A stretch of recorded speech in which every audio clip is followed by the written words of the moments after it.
Good morning, ladies and gentlemen. So I'm very happy to sit here to give you a lecture about the emergency, okay, the emergency and development of modern education in China.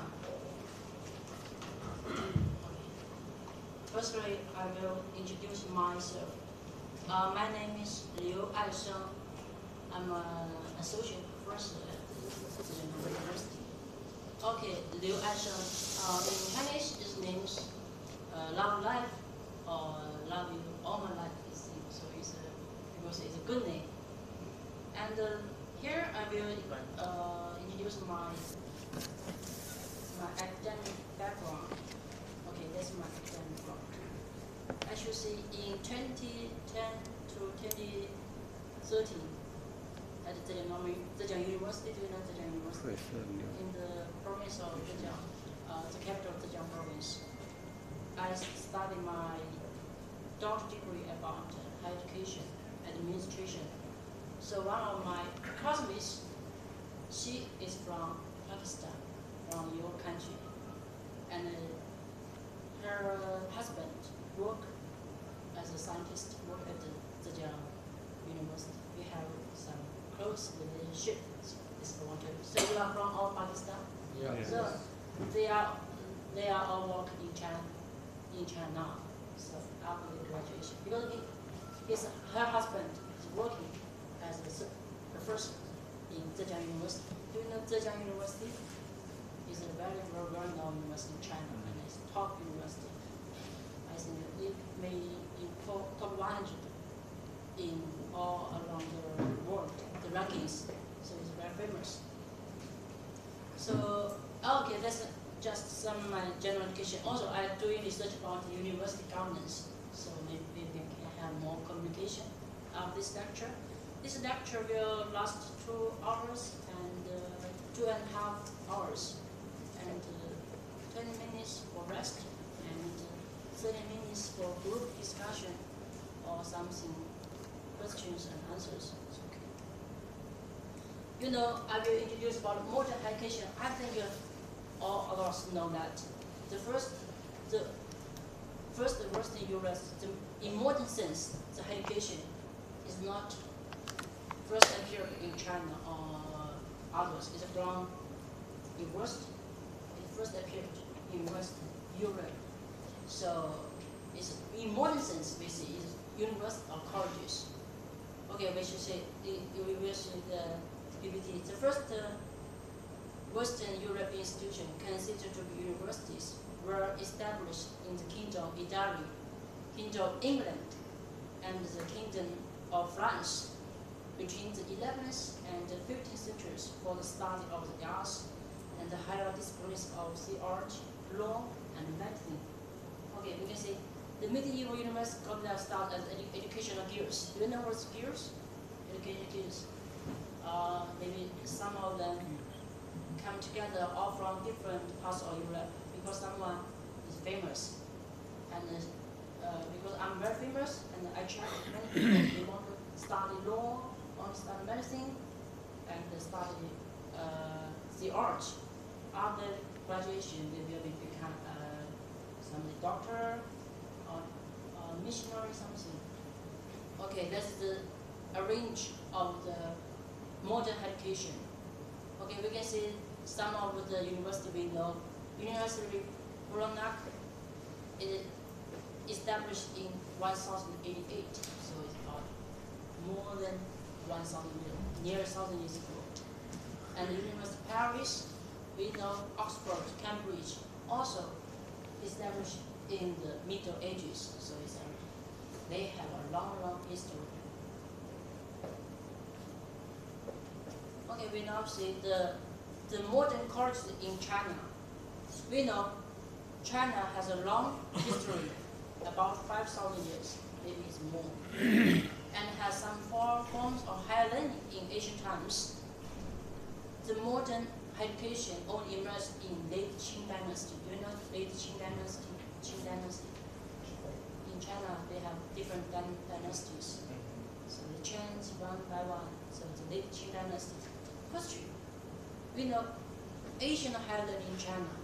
Okay. Do you know some Asian learning higher education in China?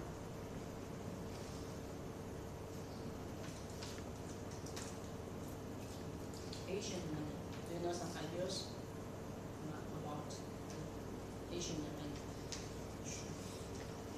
I think I don't know if Pakistan. Do you have some Confucius institutes in Pakistan? No. No, because in different parts of the world, there are many different Confucius institutes. Confucius in Europe, in America, in Africa, there are many. So Confucius, you know Confucius? Yeah. Yeah.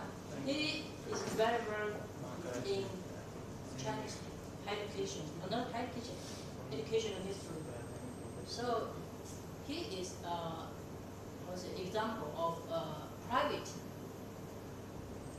higher learning institutes, because at that time, because he's very famous and he attracted many students. About according to the history book, there are 3,000 students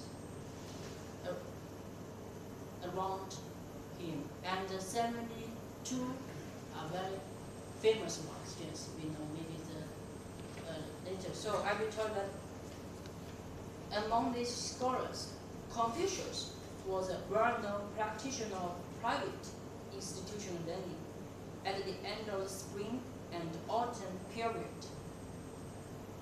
His private academic at Xitan, Shandong province, you know Shandong province, was a very large institution with a hall for giving lectures and an inner room for accommodating students. I know because at that time there's no tuitions, so students want to they want to be a student of computers in history. They will give some pork, beef to Confucius, and okay, you will be my student. So that's not, it is not formally organized. It's just in a very red anarchy or something like that. So it's not formalized because you want to be honest, you can come here, no examinations, no others. So you just want to learn some ideas from Confucius. Okay, and this is the private. Also, there are many public. Is supported by the government and different dynasty of China because they want to cultivate the next official, I think, also now. So that's Asian higher learning, but it's not. I can say it's not in modern sense. In the first, in modern sense education, the violence appeared. We know that Asian higher learning is in Chinese history, but in modern sense, the education institution is first appeared in late Qing dynasty. So we should find the external forces. That's not from internal. This is not from the external forces. So the first one is the first and the second Opium Wars. Do you know Opium Wars in China history? Okay, that's some introduction. The Opium Wars were two wars in the mid-19th century involving Anglo-Chinese disputes over British trade in China and China's sovereignty. The disputes include the first Opium War from 1839 to 1842 and the second Opium War. The wars and events between them weakened the Qing dynasty and forced China to trade with the rest of the world. So do you know that the late Qing dynasty, the Chinese, the king, okay, so the emperor, I think they are the center of the world. So Chinese in China, 中国, it means the center of the world.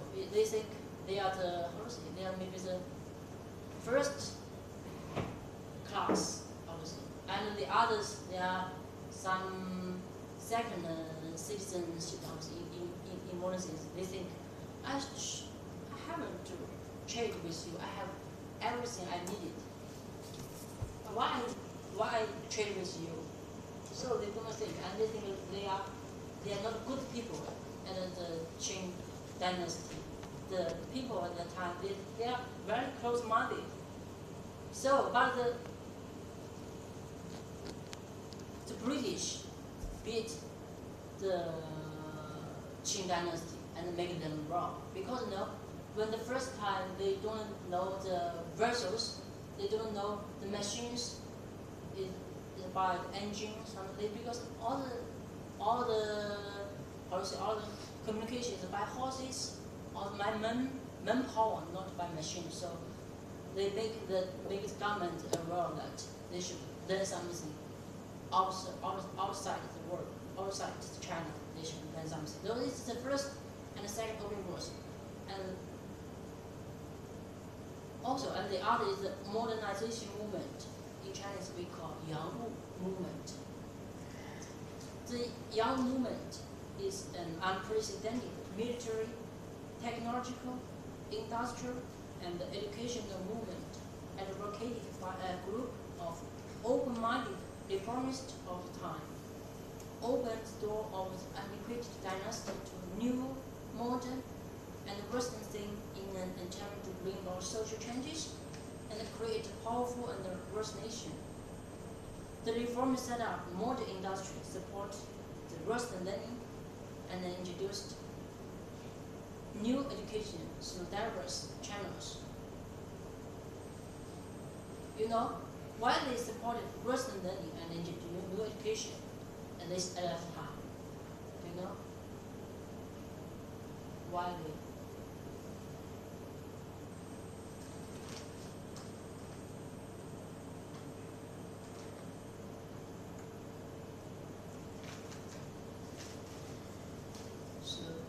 Several channel. Because a Western learning, as I told you before, because they know nothing about the West, because at that time the Chinese government think they are number one, and they don't care about the world.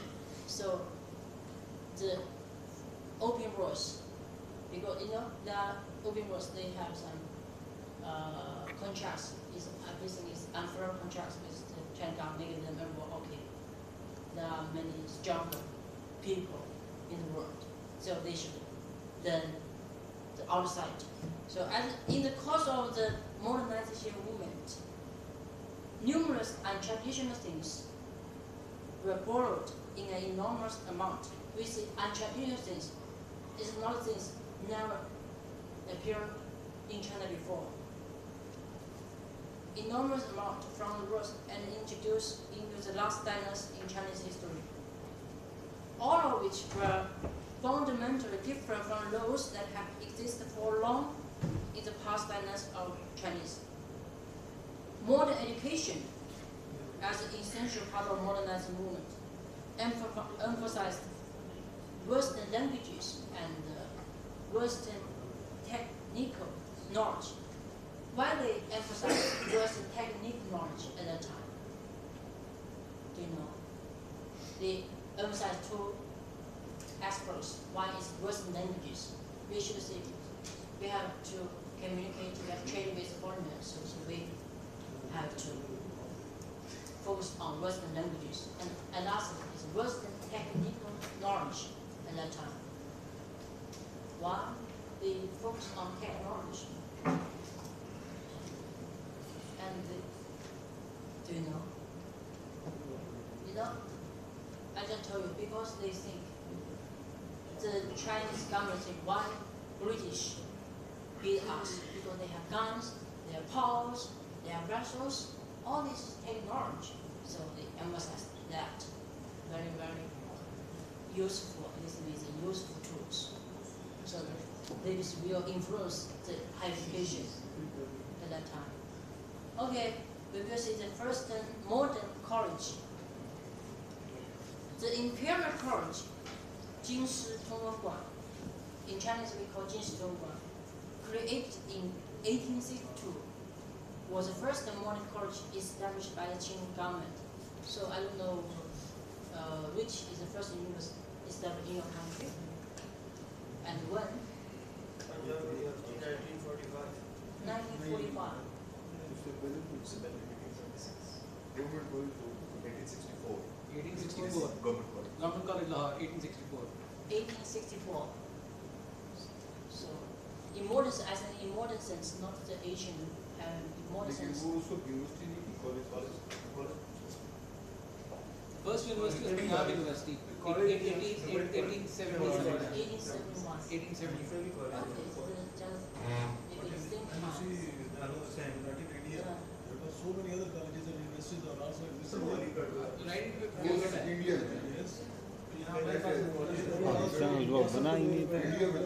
उससे पहले बना होता है India की team or just like China is the external forces making them to introduce the Western. It's not the university I say is from Western Europe. It's not Chinese born on China themselves. I have a question here. Had the opium wars, two wars not happened, would there have been this initiation of universities in China? What? There were two opium wars Yes. that prompted China to trade with the world. Yeah. And later on, there were the education reforms, and then came this university. So had those two wars not happened at that time, would this educational reform would have happened? If there's if China, no people, no British army attack China, I think China will always live life as themselves. Because I see they are close-minded. They think they are number one. I have everything. Why I need to trade with you? But the British, the gun, power, make them weak. So they want to learn something from Western. They want to learn. So they emphasize Western languages, Western technology. So if I say the purpose is initially training translators in English, French, Russian, and other foreign languages. Because they are all colonized nations. They want to colonize, want to conquer China. And then in 1867, expanded to a polytechnic consisting many modern subjects like physics and chemistry. Actually, the focus is first modern college in China. College and university is not different, not the same meaning. College maybe is just focused on one discipline or two disciplines. University is comprehensive, include like now include many schools.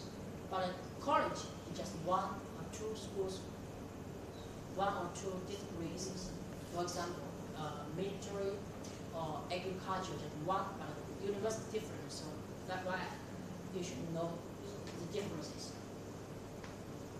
Okay, 40 years later, it emerged into the Imperial University, Jinshi Dashuitang in Chinese, established in 1898, which became Peking University later. Do you know Peking University?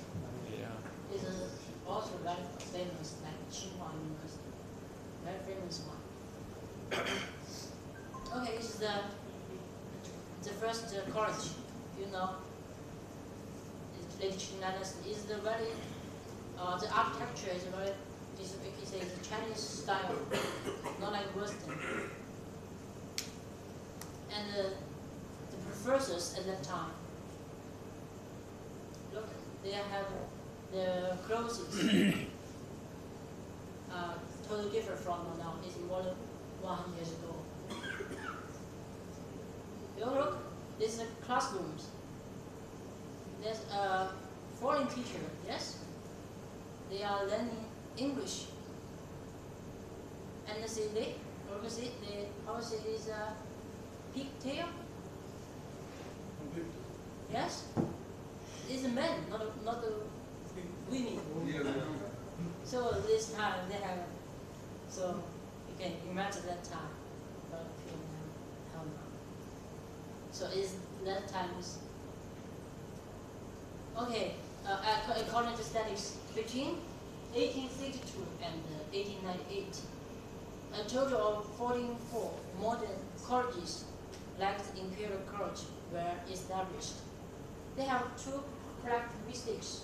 One is they offered, for the first time in modern China, courses on Western learning like foreign languages, natural sciences, and practical technologies, challenging traditional ideologies and practice of education. Do you know, in ancient education of China, they never focus on natural sciences, practical technologies. You know, they just want to consider how to be a decent people, how to be a good people, how to be a moral people. They should behave like in Chinese we 君子. We have to behave okay in modern language. You should behave like a gentleman. Only focus on that Asian learning. They teach you how to be govern the country. So this now is focused on natural sciences. So it's the first time. And second, you see, military colleges were given great importance in the system. Out of total 44 languages, colleges, 22 half the military colleges. Why? Because this military technology was considered the key to defeat foreign invaders.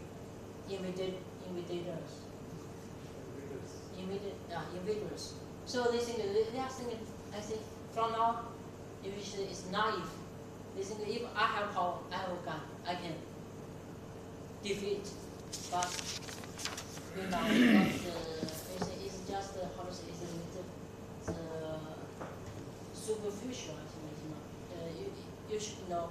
Is maybe because the system they have a different system, different.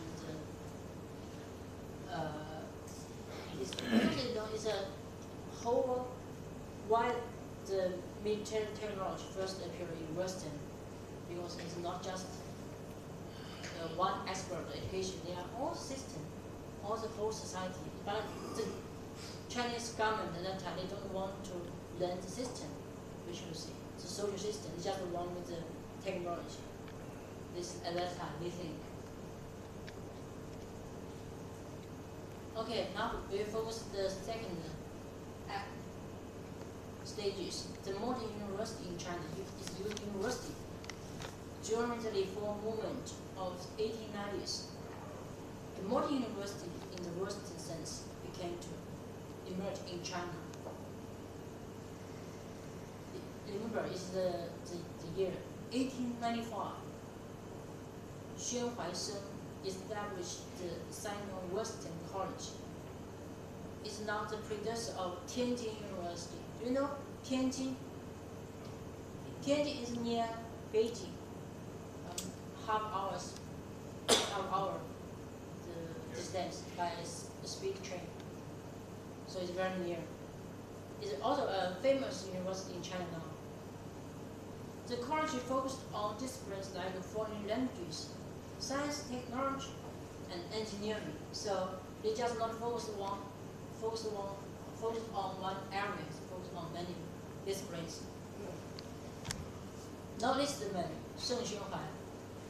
He's a businessman and a philosopher, Philanthropist? Yeah, give money to education to poor people, and also officials at that time. So this man established the first university in modern sense at that time in 1895.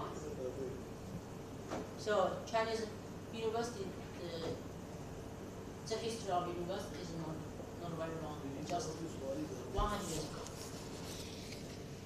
Okay, this is the gate of the first university, 1895. Gate. Okay, is the building. Look, I think it's very modern at that time. The students are on the ground. Is the building. Okay, we went now to another stage. Is modern education in the Republic of China. It's 1911 to 1990. The Xinhai Revolution, also known as the Chinese Revolution, or the Revolution of 1911, was a revolution that overthrew China's last imperial dynasty, the Qing dynasty, and established the Republic of China. Do you know that also still now is a Republic of China in Taiwan? This thing is the Republic of China. You know, Taiwan that has a very special history because after the Communist Party defeat the Republic of China, they go to the escaped to Taiwan province. They also visit the province, and because the support of Americans, they are also the Republic of China. So the Qing dynasty is now in Taiwan. No. The Xinhai Revolution, actually the Republic of China is still in Taiwan. But we say only one China policy, only one China in the world, yes? But we have some disputes. They think the government in Taiwan or Republic of China, they think they different from China. We think we different from China. So there are some disputes. It's still not. I will talk later.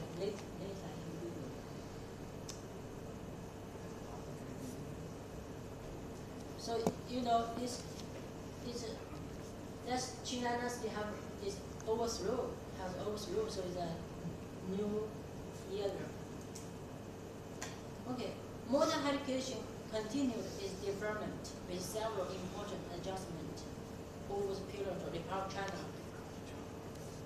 In 1949, there were 205 education institutions throughout the country, including 49 universities, 28 technology institutes, 61 private institutions, and 21 missionary institutions. So, in the town of the Republic of China, there are many forms of education in China, yes? Yes. Public, private, and missionary institutions. Do you know what are 21 missionary institutions at that time? Why there are missionary institutions? Maybe they are supported by foreign. Yes, right. They are supported by different religion, different churches. You know, at that time, because you know, there's no policy, there's no Christian, or Muslim. Yeah, no, Muslim. That's what they are doing in Uganda and so many other African countries. They go to this third world. Christian, they also have various sects or some branches like Catholic and Yohana. So they are running their own institutions. Yeah. In Pakistan, we also have missionary schools. Because you know, when the first generation of the missionary person, they went to China. They say many they don't have religion about Christians. They say, oh, I can teach them to become a member of Christian. So this education is very, very important. So there are many missionary institutions established time. It also happened in India, Pakistan. Oh, also, yeah. The aim is very simple. They can become the future How many Christian. Christian communities now located in China? Christian community, you know? Christian. What is the percentage of Christians? Do you have Christian communities Yes. in your country? See? Are there Christians in China? Yes, many now. 5%? I'm not the figure. Most At of that time, many established by the different religion that time. So that's the reason. As you see, during that time, although facing frequent wars, you know there are many wars in 1911 to 1949 at that time. Many different wars to Japanese, and in the wars, different parties at that time, different wars, and was financial deficits. The universities had made great achievements, including some world-class academic researchers, academic research results, and excellent graduates. Some of them won Nobel Prizes in later time. Now I will show you an example. The National Southwest Associated University. Do you know this university? It's a very famous in Chinese higher education history. I will see a short video to you. When the Second Sino-Chinese War broke out between China and Japan in 1971, Peking, Tsinghua University, Nankai University. I will show you a video, not a video, it's just song.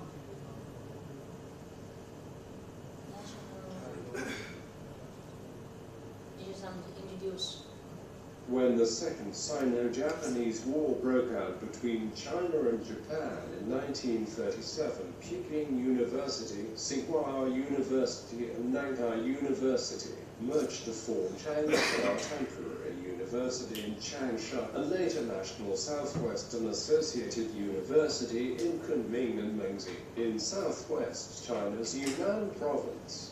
After the war, the universities moved back and resumed their operation. History. By summer 1937, the Imperial Japanese Army had bombed Nankai University to the ground in Tianjin and occupied areas, including the campuses of two of the country's leading universities in Beijing, Peking University and Tsinghua University. These three universities, which were some of the country's most prestigious modern educational institutions of higher learning and research, with the agreement of those who led the institutions, men of high standing who had been educated abroad, decided to retreat to Changsha, the capital city of Hunan province, in order to unite together. Although by the middle of December 1937, many students had to leave to fight the Japanese when the city of Nanjing fell to the enemy forces. As the Japanese forces were gaining more territory, they eventually bombed Changsha in February 1938. The 800 staff, faculty, and students who were left had to flee and made the 1,000-mile journey to Kunming, capital of Yunnan province in China's remote and mountainous southwest.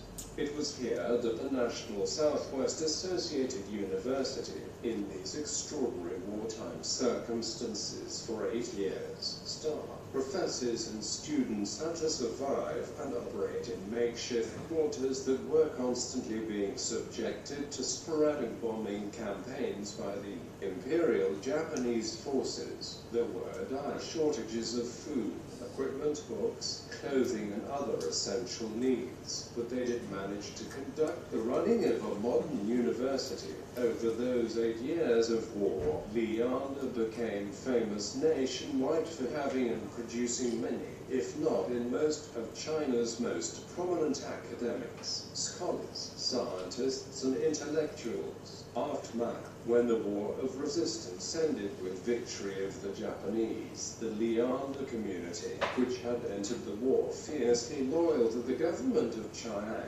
Kai-shek, emerged in 1946 as a bastion of criticism of China's ruling Kuomintang party. Within 3 years, the majority of the Lian community had returned to the North China campuses in Beijing and Tianjin. and was prepared to accept communist rule in addition to struggling for physical survival. Li Anda's faculty and students spent the war years striving to uphold a model of higher education in which modern universities, based in large part on the American model, sought to preserve liberal education, political autonomy, and academic freedom. Successful in the face of wartime privations, enemy air raids, and Kuomintang pressure, Li Anda's constituent universities eventually succumbed to communist rule.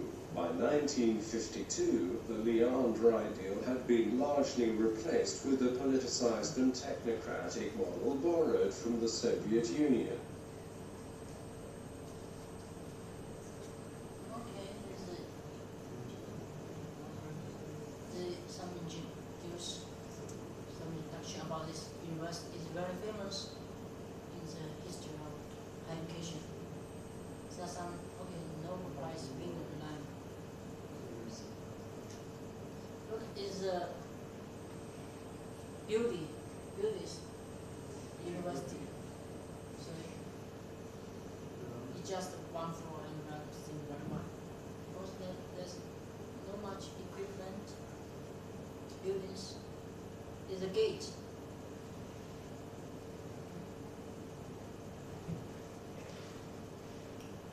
I don't know in your country or the gate, or because in China university are surrounded by walls.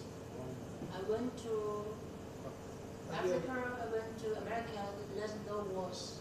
I don't know in your country there's walls or Yes, no there walls? was so many gates, but now the population is spread. No walls. But in America there's no walls, not just some fences or no fences, just like a part of the city. If we don't tell you is you are university, yeah, there are public bus. If you don't, I don't tell you. Oh, it's a university. Yeah. But in China, you from the gate, you know, oh, I'm in the university now. I have walked in. So it's awesome in China. Okay, now we will do the next stage. Is contemporary higher education in the People's Republic of China. Okay, you should know some the background of the Chinese Civil War. No. Do you know Chinese Civil War? No. Okay, it's some introduction. So before you went to China, do you know some Chinese history or some ideas of history?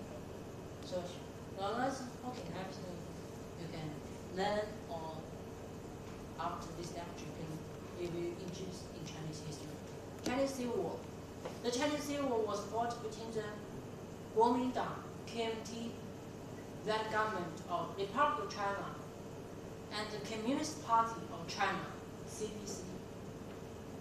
The war marked a major turning point in modern Chinese history, with the CPC gaining control of almost entirety of mainland China and established in 1949 the People's Republic of China, PRC, to replace the Republic of China, ROC. It resulted in a lasting political and military standoff between the two sides of Taiwan Strait, with ROC in Taiwan and the PRC in mainland China. They are both officially claimed to be the legitimate government of all of China. Do you know Mao Zedong? Everybody knows. Yes. Yeah, because in 1949 they want to solve this problem. They want to overcome or conquer Taiwan, but because America, they sent armies to them and stop China. So because the army, the America at that time is very the most, I think it's the most the strongest power in the world. So they stopped the CPC, Communist Party. Or if there's no American, they have all this United China. There's no CPC or KMT, Republic China or Public China. So that's. But I know if any country want to establish diplomatic relationship with China, the first thing they have to admit there's one China. in the world. There's no two countries. So it's very interesting, yes? What is the present status of Taiwan at present? Are you treating it as a part of your country? While they are sovereign entity. Taiwan claim that that is a separate country, but China say no, one China. Yeah. No, what is the exact position of Taiwan in the minds of Chinese? Because we think they just a part of China. We have many issues in Taiwan. You know, in Qing Dynasty, you know, in Qing Dynasty, Taiwan is a province of China. But we want to, the Chinese government want to become unite. So which is, if we don't think the province is one province of China, we think they are part of China. They have the equal identity in China. So honestly, like the British, England, and Wales, Scotland. just we don't think they are. Okay, we have another province. You judge yourself, but we are one China. But there is some, you know, some people in Taiwan, they want to become independent. They don't want to belong one part of China. So that's a problem. So maybe I can say maybe in the future, one day, CPC or Communist Party will solve this problem by military, I think. Because they think because many young people, they think they are not Chinese. They think I just Taiwan. Okay, Taiwan is Taiwan, China is China. Two different things. So that's the big problem. So maybe one day, if maybe in 10 years, they will solve this problem. Because you know, you In can't. UN, no? Huh? United Nations Yeah. accepted China as Yes. a separate country or not? Yes, in Taiwan is a separate country. It has many embassies because it has got the supporting backing of America. Yeah. 90% of the world has recognized Taiwan as a separate country. Only countries like Pakistan, a few African countries who are friends of China, they don't recognize Taiwan as a separate country. Yeah. The Taiwanese people, when they go abroad, they say they are from Taiwan, not China. There are about 20 countries in the world that still have Hong Kong, diplomatic relation with Taiwan. So they don't admit the People's Republic of China. So it's very interesting. But most of in the United Nations, only admit one China is the People's Republic of China, not the Republic of China. So there are some, how to say, disputes, internal disputes. Okay, we will, in the education in the areas of the PRC. The educational system adopted by KMT was established because it has come a new era, new dynasty. The old one should be abolished. All of the education institutions were taken over as private institutions, renamed as public ones. So, do you know why the private university in the Guomindang, in the country, renamed as public one? Do you know why they have to change private to public one? Why? Maybe because those private people went to Taiwan. Because Or spread education to the whole masses. yeah, Marxism, I think, because Mao Zedong, he believed in Marxism. Marxism is emphasized on the communist, all things. Communist, there's no private elements in society, no private, all things public, all things public.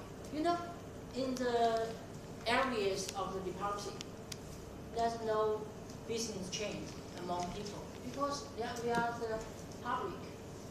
If you need something, the government, you should register, and you will say, I need a car. So there's tickets for everything, for bicycle, for pork, for beef, for medicine, tickets. You first have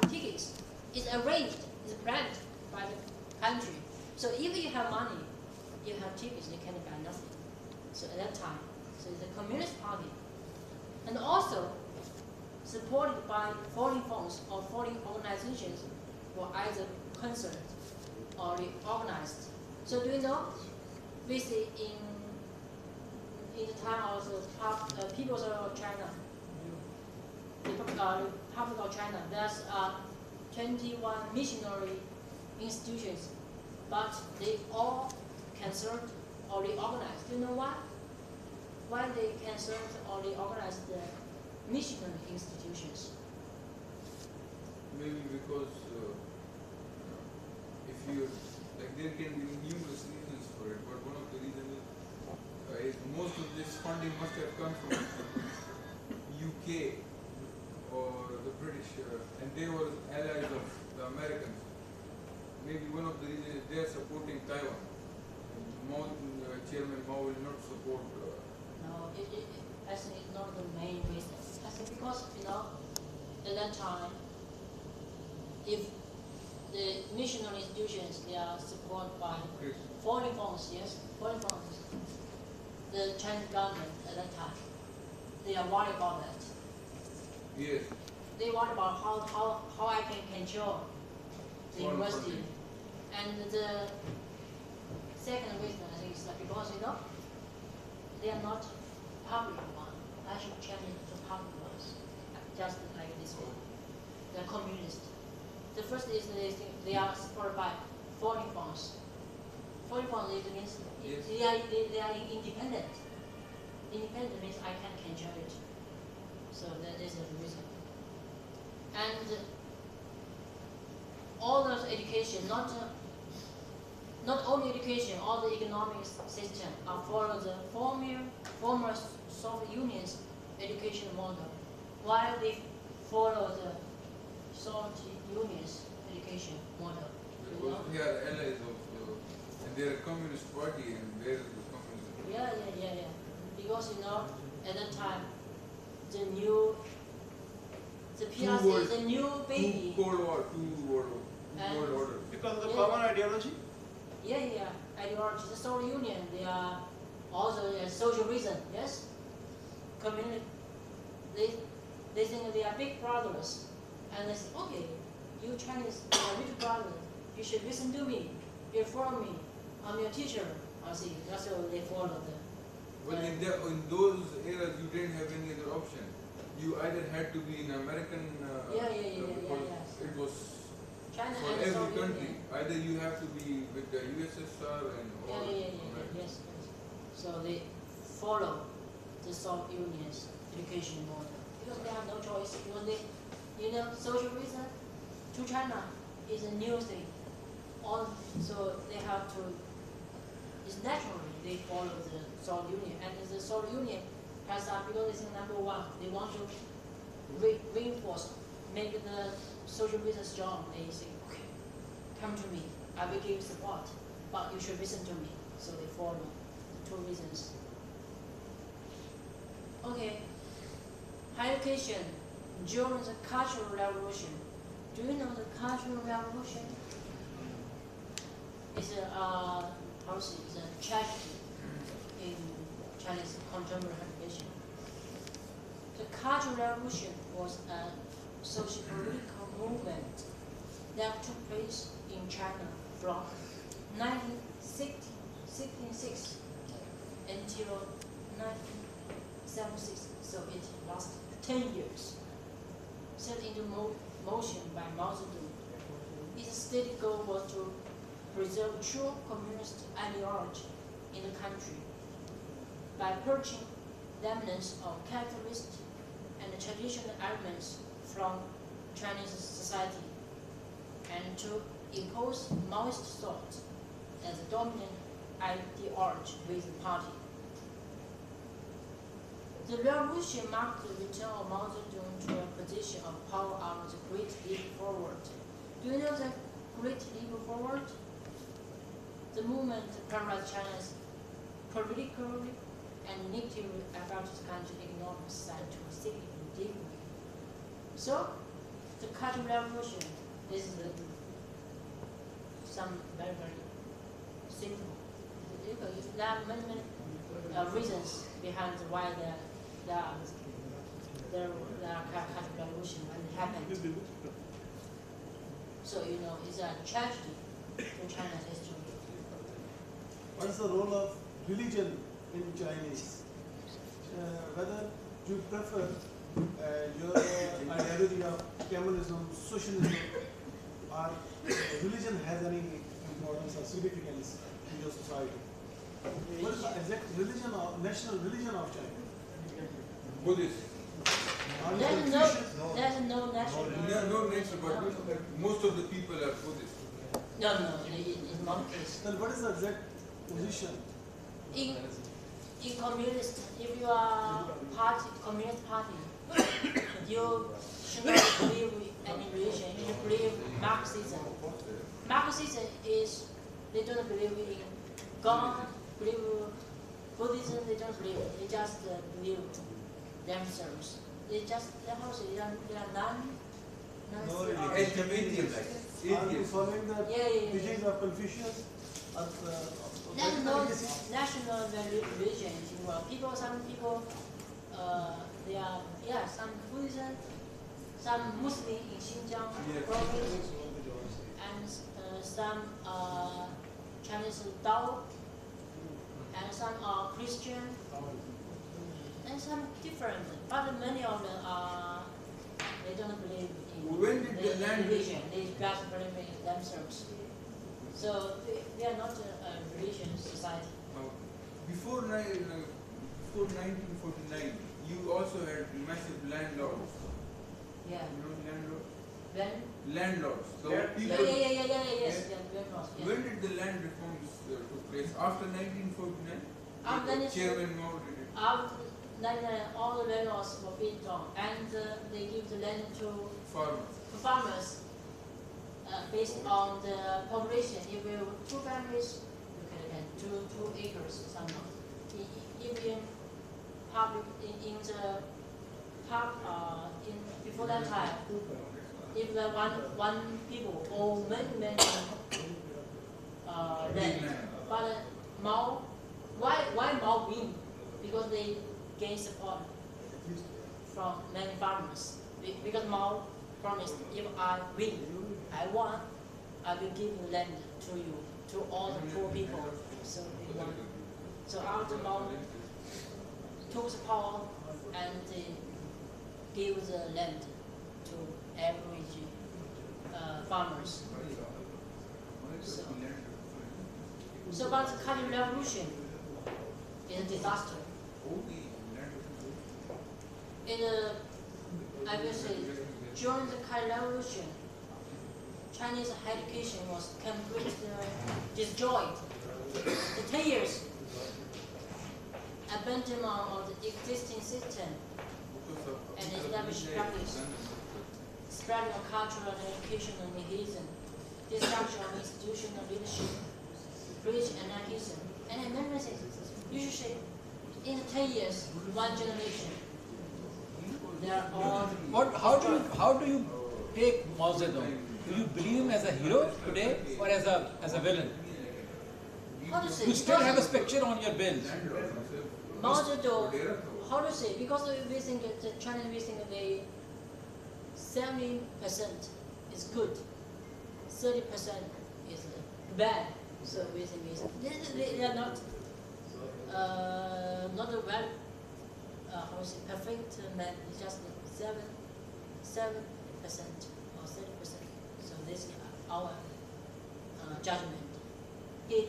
Because he established a new China, but also in the late time, in his late time, he made big mistakes. Every great person makes mistakes. What's wrong in it? Everyone makes a What mistake. sort of mistakes did History is going to tell who has made a mistake. He made mistakes. But these things are maybe this is the cost we have to move for the next stage. So I like you say, but it's his mistake. Also the Chinese. But what you were saying is what you have said, and the last sentence in the previous slide. It shows that you have a quite, and you don't like, people don't like Mao Zedong. How to say? some if you just focus on his bad, what he had done bad, maybe you don't like him. But you yourself are saying that only 30% was Yeah, bad, yeah, yeah, 70% was 70% I think good. it's So you are ignoring the 70%. You are totally ignoring the 70% goodness, and you're taking 30% of what you think is bad. No. We just we judge a person. We should see Okay. the whole The good and picture of. That is what we are saying. Yes. You you see the told whole us- picture. But with the education, because the Cultural Revolution was completely destroyed at that time. Because there's no examination, you have to examine so everyone Yeah. can go to university or if you like us. And there's no, in fact, there's no research at that time because the education was completely destroyed. So was this part of the cultural revolution that disturbs Chinese now, that the policies during the cultural revolution in the 1960s were not good for China, No. in which the Mao Zedong acquired too much power? No, not good. Because we have to focus on education. Because Mao is established a new country and take China to a new stage, new development. Because you know that why Mao takes power, because basically it's a natural selection of the history. So we focus on the Cultural Revolution. So we make mistakes, big mistakes at that time. The Cultural Revolution. Cultural revolution 1949 or before? No, at this time, 1966 1966. and to 1970. At this time, the education agency was stopped. Was no, maybe no improvement at this time. Was completely destroyed. So you can see the picture of the at that time Cultural Revolution. Everyone is crazy. And everybody had a book, red book. Red book about the Mao's ideas, Yeah. Mao's ideology. उसमें So ये that compulsory किया था. they are, you can see, they are in the Tiananmen Square. I don't know, so if people, if they are, I don't know why so many people become crazy. They are all young guys. It's fan club, Facebook fan club. And you can, this is the gate of Tsinghua University. Why they destroyed the Tsinghua? Because they think, as a Mao, because the gate, the campus of Tsinghua University is in the Qing dynasty is a garden of the kingdom of the Qing. So they think this Asian one I should destroy because Mao wanted a new one. So it was a symbol of the old rule. what? This gate or these artifacts or these buildings were the symbol of the old rule. Because they are thinking they are the old times. They belong to old times. Old times. I should destroy it. I want a new one.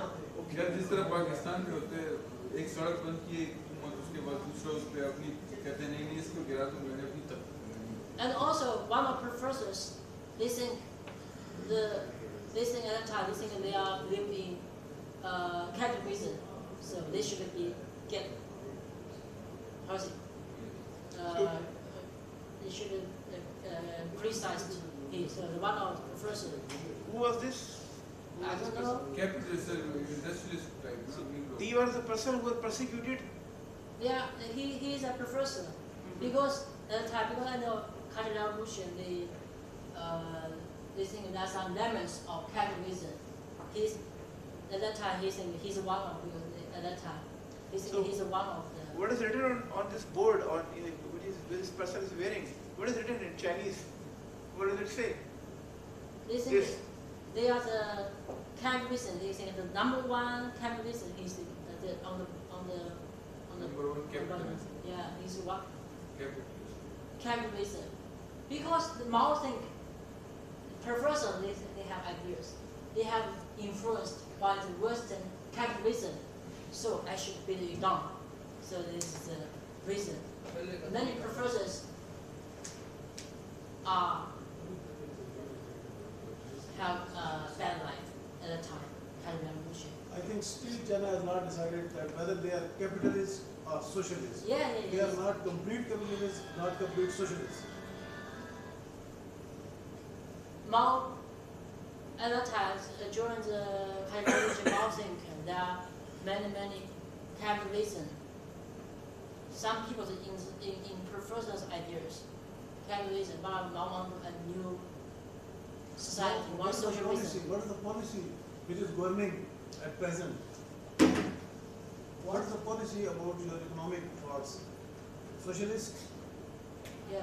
communist, or capitalist? It is mostly You see socialist now? after 1940. You see now? Nowadays. Now, Now actually is state capitalism. State capitalism. But State capitalism. the government now is you see now the government control the bank, control the railway road, and control some influence the how to say the security of China. Others are private economy. Others mechanism. You see TV, computer are the private economy. They don't. The government don't care. The government cares electricity, their gas, oil, something. The bank, yeah, it is countries. I Now it's think not different. mostly socialism prevails. However, after 1978, major economic reforms were introduced in the economy, and some sort of market economy, for example, that maybe the market demand forces, supply forces were created in order to have interaction with the rest of the world. However, mostly the economy is that of socialism. There is socialism. Socialist economy. Socialist economy. By the way, China we have the economic the element is I think is very combine different elements and not only in China now there's no socialism or capitalism. I think it's just which one is good for the development, for society development, we will adopt it. It's for just reason it's good for the growth or for benefits of the people, we will adopt it. It's not because in most there's black or white. You are socialism or you are capitalism. That's black white. Now that's gray and there's no black white now. It's just this one is good for social development, I will take it. No matter it's from the capital society or not. So it's now it's totally different now from now. Okay, I think we can have rest now. Yeah. We will become a new era since 1978.